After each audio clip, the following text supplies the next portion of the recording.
então, passar a palavra para o primeiro palestrante dessa tarde, o Eduardo Gonzalez, que é especialista em justiça de transição, com larga experiência em defesa dos direitos humanos e consultoria técnica na África, Ásia e América Latina, antes de integrar a equipe de especialista do International Center for Transitional Justice. Ele já trabalhou na equipe técnica da Comissão Peruana de Verdade e Reconciliação, onde foi responsável pelas audiências públicas e constituiu o comitê editorial para o relatório final da comissão. Antes disso, liderou esforços legais em países do Hemisfério Sul para a organização não governamental Coalition for the International Criminal Court, pela efetivação do Estatuto de Roma do Tribunal Penal Internacional. Sociólogo, tem formação universitária da Universidade Católica do Peru e da New School for Social Research de Nova York. Então, com a palavra, Eduardo Gonzalez. Muito obrigado, Guilherme. Muito obrigado ao Núcleo de Estudos da Violência, da USP, e a muitos colegas, amigos e parceiros, e particularmente aos familiares das vítimas da repressão da ditadura militar, que são um exemplo. Como todos os participantes hispanófonos, eu tenho um problema muito grave. Esse problema grave é a admiração por a língua portuguesa e, portanto, a vontade de falar português, mas a realidade dura de um conhecimento escasso, uma capacidade fraca, e agora eu devo falar em inglês.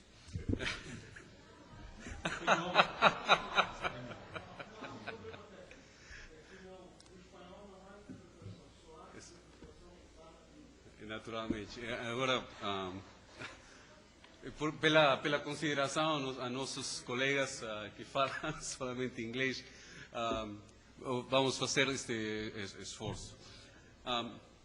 So, I want to be really practical in this presentation, and I would like to focus on some very pragmatic questions that we need to deal with if our question here is to discuss the possibility and the desirability of an instrument such as a Truth Commission in Brazil to deal with the consequences of this systematic repression that took place in the period that Brazil knows as the years of lead. So I would like to say, first of all, that most of these practical questions will focus on what the mandate of such an instrument will be.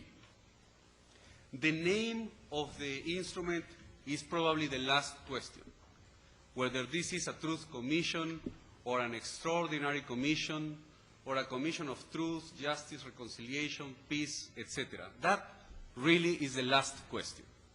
The first question and the main question is how to answer to the specific conditions of the country, to the specific situation of the fight against impunity in Brazil, and to the specific realities of the pattern of human rights violations that this Commission needs to investigate. And all those questions will be resolved in the mandate that is in the instrument that will give life to this institution. I want to say that there are two considerations of context that need to be clearly understood. The first one, and we have heard about it abundantly this morning, the first one is a strategic consideration. That is, what is exactly the relation of forces, the balance of interests among political and strategic actors regarding the fight against impunity? What is the possibility that political actors and political stakeholders will accept to create an institution with independence enough to carry out an investigation as deep as this investigation should be?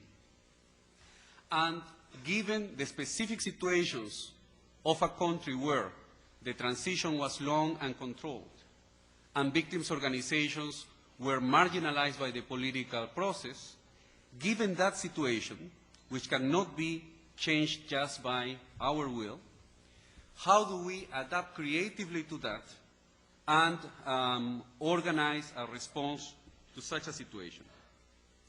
But if a consideration of the strategic and political context is necessary, it is also important and necessary to make a second consideration, which is a consideration of rights, meaning that whatever the political context in Brazil, the state of Brazil has an obligatory debt for the victims of the human rights violations and the systematic repression that took place in Brazil during the dictatorship.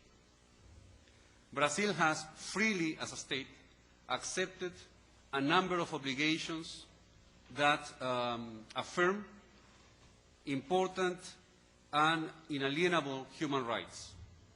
Among those, rights of victims that include the right to reparation, the right to pursue criminal justice against perpetrators, and the right to truth, the right to know what exactly happened, the circumstances and the situations which originated.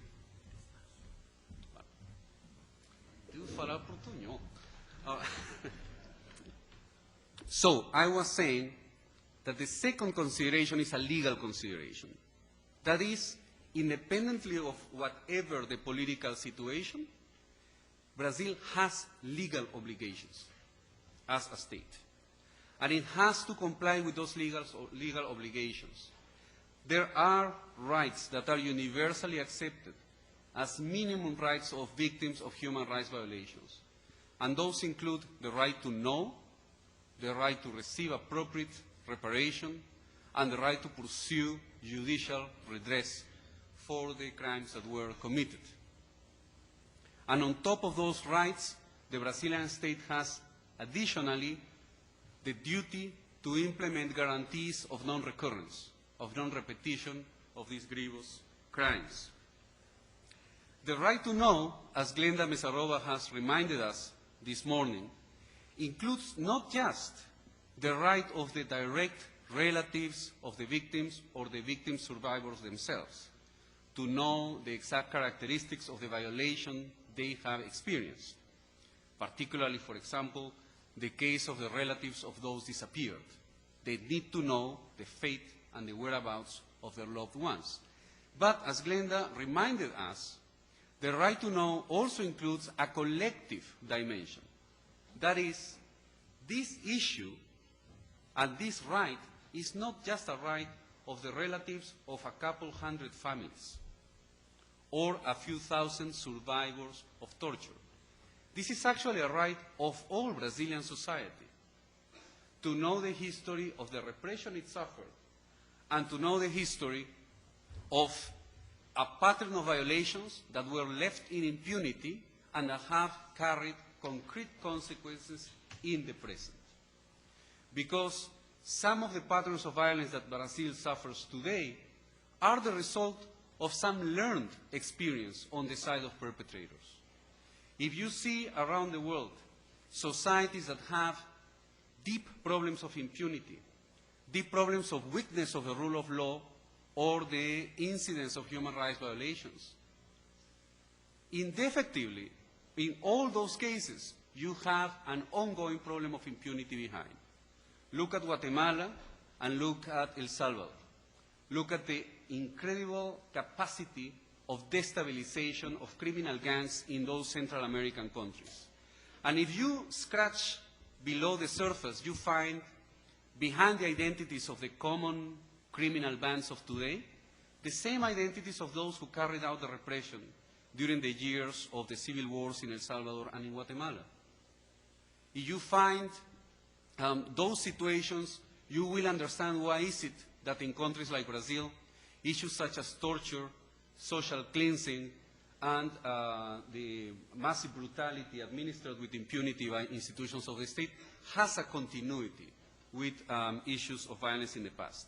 So the right to know what happened in the past is not just a right of a few families, it's a right of all the society to understand better this part of its history and therefore understand the continuity of certain patterns of violations that need to be addressed. If we understand those two questions, if we understand first, the fact that there are certain specific political and strategic constraints in the environment where we want to operate. And second, that however those constraints, there are specific legal obligations for the state in Brazil, and that those obligations remain unfulfilled, then we need to put those considerations together when we discuss at least 5 critical questions in terms of the mandate of an institution for clarification of the truth. The first one, and let me enumerate first those 5 basic variables. All truth commissions mandates, with all the differences they have for sure at least those 5 elements clearly defined. Those elements are, first, the functions of the institution we are going to establish. Second, the terms of reference of the investigation of that institution. Third, the powers that the institution will have to carry out those terms of reference. Fourth, the procedures to establish and compose the institution. And fifth, the form in which we aim at establishing or creating that institution. And there are critical choices to be made in those 5 elements. In terms of the first, truth commissions have a number of possible functions. The basic and the most elementary of those functions, the sine qua non of a truth commission, is the function of clarifying the facts. Factual clarification is the first and indispensable function of a truth commission. If you have an institution that merely establishes the fact, catalogs the facts, you have a basic truth commission. If you go back to the famous Nunca Más report of the Sabato Commission on the Disappearances in Argentina, it is basically a description of facts. There is very little in the way of historical interpretation or legal analysis. It's basically a description of facts. But as that example shows, truth commissions can do something else on top of that initial function.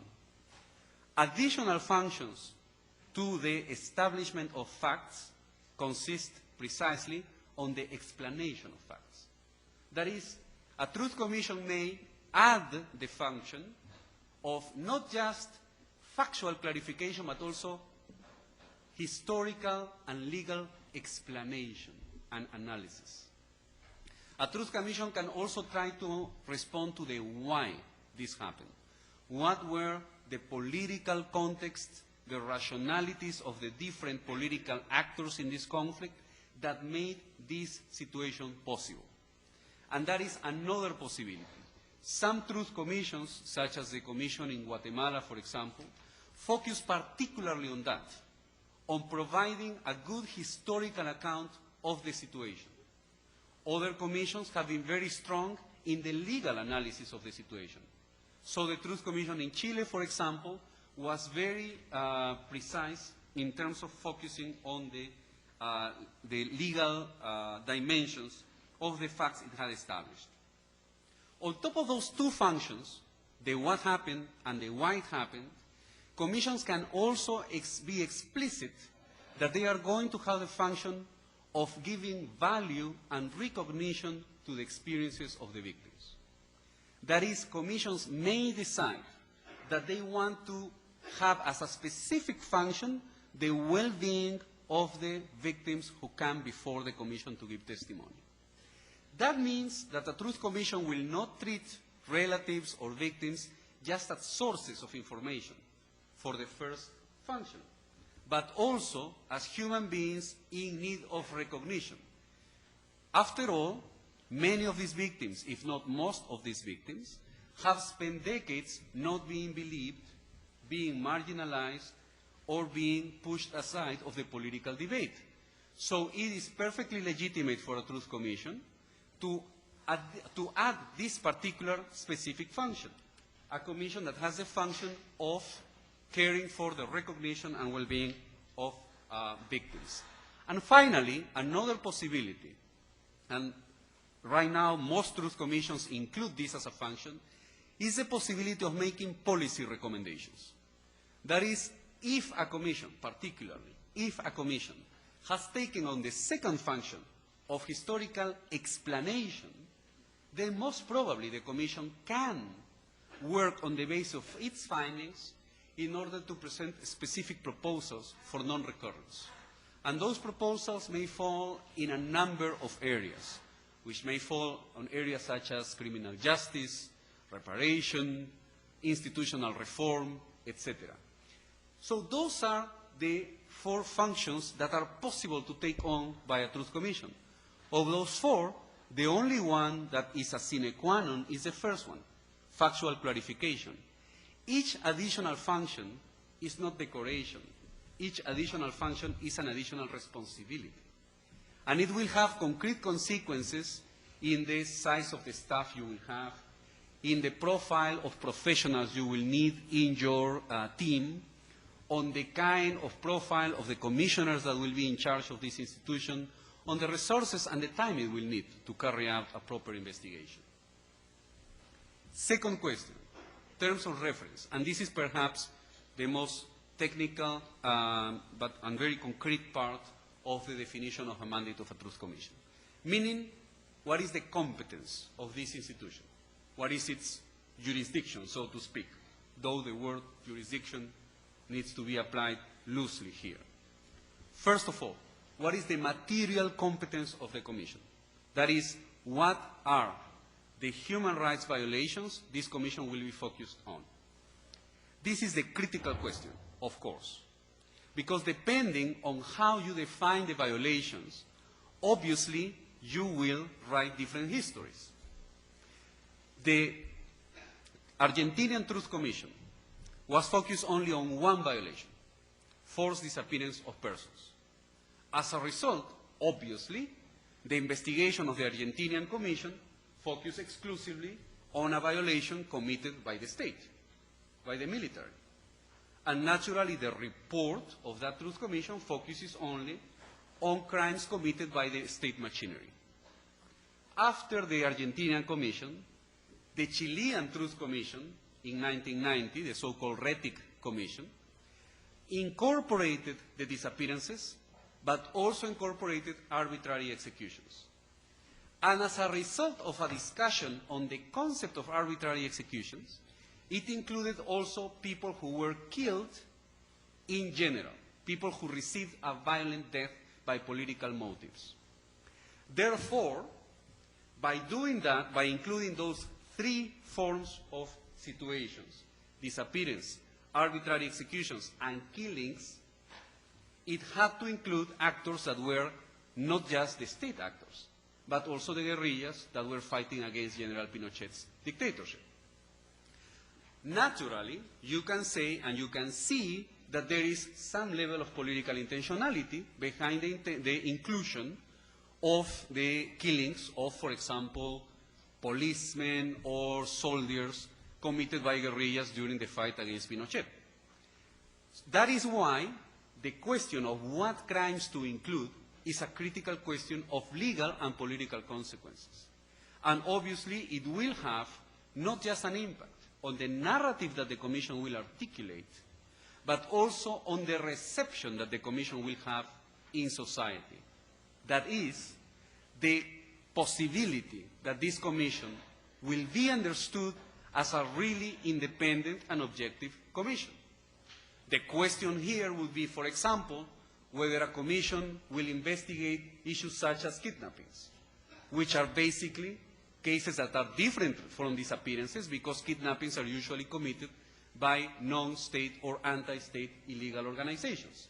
So that would be a critical question in the case of a Truth Commission for Brazil. The second question in terms of the jurisdiction or competence is the temporal jurisdiction. That is, what is the period of time that the Commission will investigate?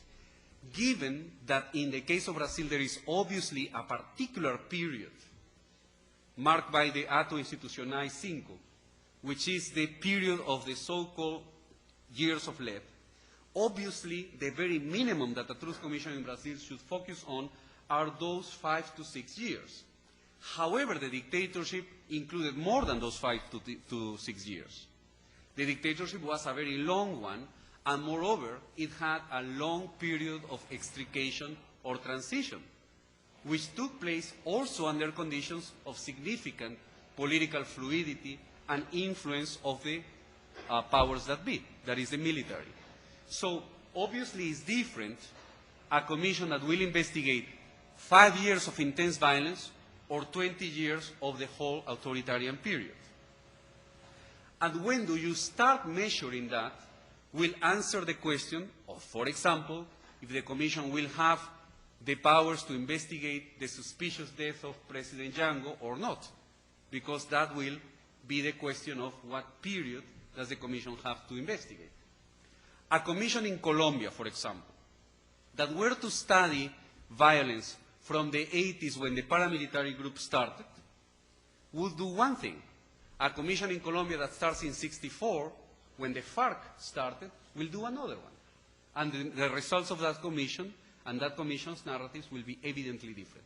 So that is the question of the terms of reference. It comes obvious, that the third dimension of the terms of reference is the personal jurisdiction. That is, over what kind of agents will a Truth Commission be able to investigate. If the Truth Commission is limited to investigate only agents of the state, or agents of the state and agents of illegal armed organizations, that is one thing. But then there are other agents usually involved in human rights violations. There are agents, for example, criminal gangs, that act under the acquiescence, the control, or the consent of organizations or of the state.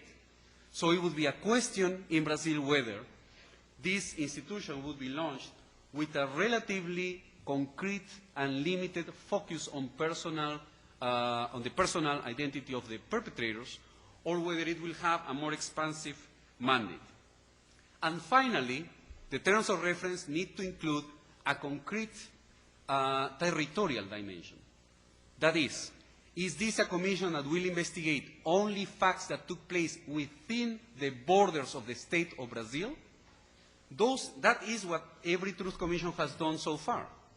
But there are certain dictatorships that did not operate only in a country, but that had specific forms of cooperation extraterritorially, and that created assassinations and repression beyond the national borders. Operation Condor, the cooperation between the different military dictatorships of the Southern Cone, is a clear example.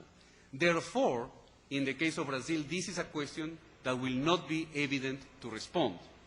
A Truth Commission, though, with a mandate to investigate situations beyond the national borders, will necessitate some kind of understanding or agreement, or some sense of possible understanding or agreement with other countries which may have information on these issues. Third question, powers. If, and depending on the function of the Commission and the size of these terms of reference that I have just mentioned, the Commission needs certain powers. Those powers, you could say, ideally, would be powers that are quasi-judicial. Think of the powers of a classic ministerio público or a prosecutor, and those are the powers that you typically would like, ideally, for a commission, except for the fact that a Truth Commission is not a prosecutorial agency. And it does not need to be encumbered by the procedural difficulties of carrying out an investigation in that way. And also because a Truth Commission doesn't have the years and years of possible work that an instruction judge or a prosecutor may have. A Truth Commission will, after all, have a limited period of actual investigation. So what are the best lean, practical, and useful powers that a Truth Commission should have? First of all, a Truth Commission needs, and I think this is a sine qua non informed by harsh experiences, and I'm talking about Peruvian experiences, a Truth Commission needs protections and immunities for its commissioners. I think that a commission that ends its work and the next day all the commissioners need to confront a lawsuit for libel or defamation is a problem. And that is what happened in Peru. So the first instrument, I think, are as strong protections and immunities as possible for the commissioners. Second, the commission needs to have some capacity to conduct investigations freely and unhindered. Ideally, strong truth commissions may have power of subpoena or power of seizure. That is, the power to compel the appearance of a person or the production of documents. However, that may be impractical because, obviously, what happens is that either you have to get those powers through legislation, and that is a process that takes very long, or else you have those powers and the military or the factual powers simply ignore you, in which case the commission gets disauthorized in practice and gets exposed as a very weak institution.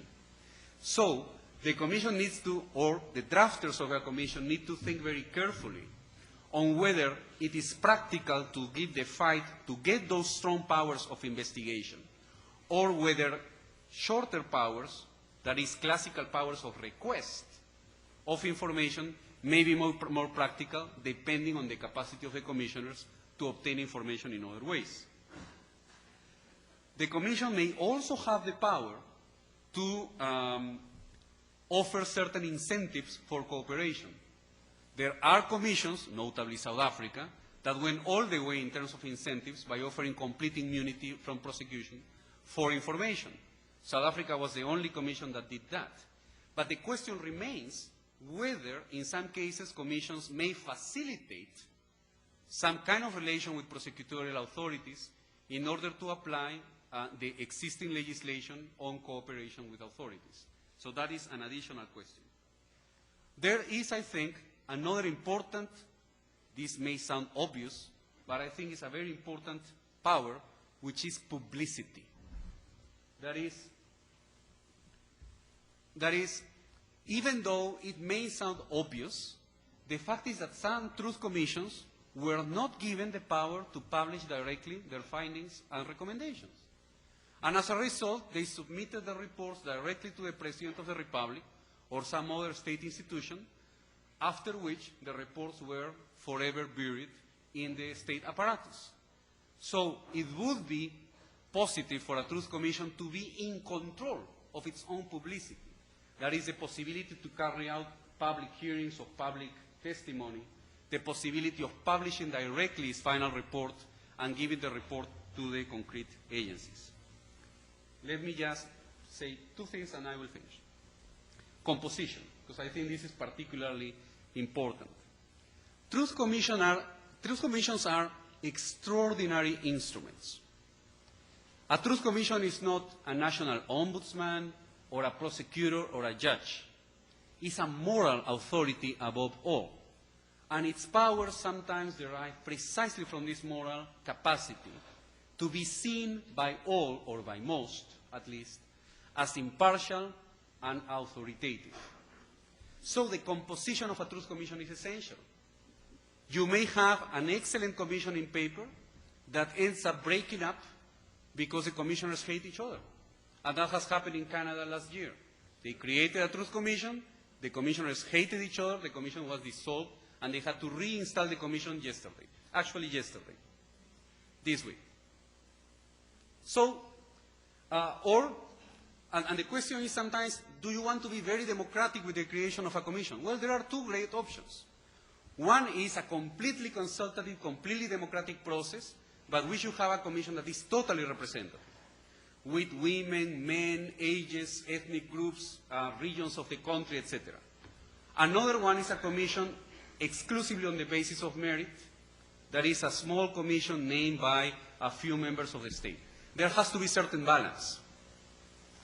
A commission that is completely composed on the basis of representativity may be a very big commission, with too many members, too heavy, too difficult to govern.